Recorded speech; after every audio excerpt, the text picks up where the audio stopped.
दोस्तों स्वागत है हमारे चैनल दीपक ममनानी के ऊपर।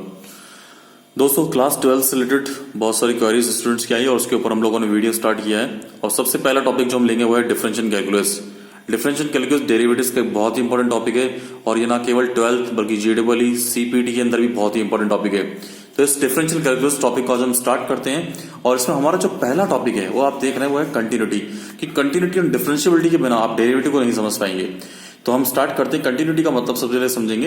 अ function f(x) is said to be continuous at any point of its domain if limit x tends to f(x) is equal to fa।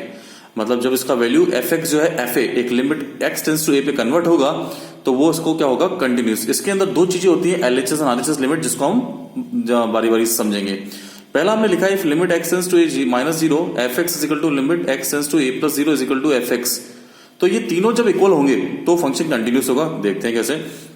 If fa -0 जो कि LHS limit है, fa + 0 जो कि RHS लिमिट है, and that will be the fa। ये तीनों portion जब equal होते हैं तो वो फंक्शन क्या होता है, कंटिन्यूस। वो फंक्शन क्या होता है, कंटिन्यूस। लिमिट के बारे में हम लोग 11 से रिलेटेड कई बुक्स में पढ़ चुके हैं, तो लिमिट के फंक्शन की बात अभी हम नहीं कर रहे हैं। और अगर लिमिट के ऊपर भी आपको कुछ समझना है तो उस टॉपिक के ऊपर भी आप हमें कमेंट बॉक्स में कमेंट कर सकते हैं। हम लिमिट के ऊपर भी डेफिनेटली दूसरा टॉपिक बनाएंगे। तो फंक्शन कंटिन्यूस होने के लिए मैंने फिर बताया आपको एक बार, LHS, RHS और मेन फंक्शन, इन तीनों का वैल्यू जब इक्वल होगा तो फंक्शन क्या होगा, कंटिन्यूस। अब सबसे पहले बात करते हैं left hand limit of function at A. जो इसका वर्ड्स के अंदर इसका मतलब है, function of continuous will be if left hand limit of function at A is equal to right hand limit of the function at A, और वो किसके इक्वल होगा, value of the function of A. जो मैं यहां पे आपको बता रहा हूं, fa -0 LHS है, fa + 0 RHS है और fa क्या है, मेन फंक्शन। तो इस फंक्शन को कंटिन्यूस होने के लिए तीनों पॉइंट्स का इक्वल होना बहुत ही ज्यादा जरूरी है। एक एग्जांपल से इसको हम समझते हैं। Test the continuity of the function f(x) is equal to x² + 1 2x when x is less than 2 and at x goes to 2 and when x is greater than 2 it will be 2x। तो ये question है, जब x का value less than equal to 2 है तो x² + 1 का value है, और जब x ग्रेटर देन 2 है तो that will be the 2x, और इसकी हमें कंटिन्यूटी चेक करनी है। तो कंटिन्यूटी चेक करने के लिए हम सबसे पहले क्या करेंगे, मेन फंक्शन को चेक करेंगे। तो मेन फंक्शन क्या है हमारे पास, f(x) जो कि मेन फंक्शन होगा, इक्वल टू का साइन आप यहां देख ही रहे हैं ध्यान से। तो f(x) इज इक्वल टू मैं लूंगा x² + 1, ये देखिए आप। और हमें चेक किस पे करना है, continuity at x goes to 2 पे, x का वैल्यू 2 पे करना है। तो मैंने पुट किया x² + 1 पे, x जगह मैंने रख दिया 2 का square + 1, that will be the 2 square is 4, 4 + 1 is 5। अब मैं LHS लिमिट को लूंगा जो कि क्या होती है, a -0। तो लिमिट s से 0 लेस देन पे हम को देख रहे हैं, फिर से फंक्शन क्या है, x² + 1। तो हमने फिर से वही फंक्शन लगाया, a - h का होल स्क्वायर + 1। h की वैल्यू यहाँ 0 है तो वही 2 का स्क्वायर 4 + 1 इज इक्वल टू हम वैल्यू का देख रहे हैं 5। RHS पे हम फिर से देखेंगे fa + 0, तो दैट विल बी 2 + 0। तो हम एक बार फिर से देखते हैं, ग्रेटर देन 2।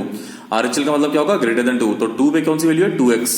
तो 2 पे हमने x जगह क्या लिखा, x + a, तो x + h हमारे पास हो गया। h का वैल्यू फिर से 0, 2 × 2 = 4। अब आप देखिए तीनों वैल्यू को, पहला जो मान है 5, सेकंड जो वैल्यू है 5, थर्ड है 4। तो क्या ये तीनों इक्वल है, no. fa -0 equals to f2 but not equals to f2 + 0, मतलब LHS वैल्यू के तो इक्वल है लेकिन RHS के इक्वल नहीं है। Hence the function is not continuous at x goes to 2। So a function f is continuous eight point x goes to a अगर हमारे पास जो तीनों वैल्यू होनी चाहिए, left hand side limit, main function and right hand side limit, अगर ये तीनों equal है तो वो फंक्शन क्या होगा, कंटिन्यूस होगा। तो इस एग्जांपल से हमने फिर से समझा कि तीनों वैल्यू को अगर इक्वल नहीं है तो फंक्शन कंटिन्यूस नहीं है।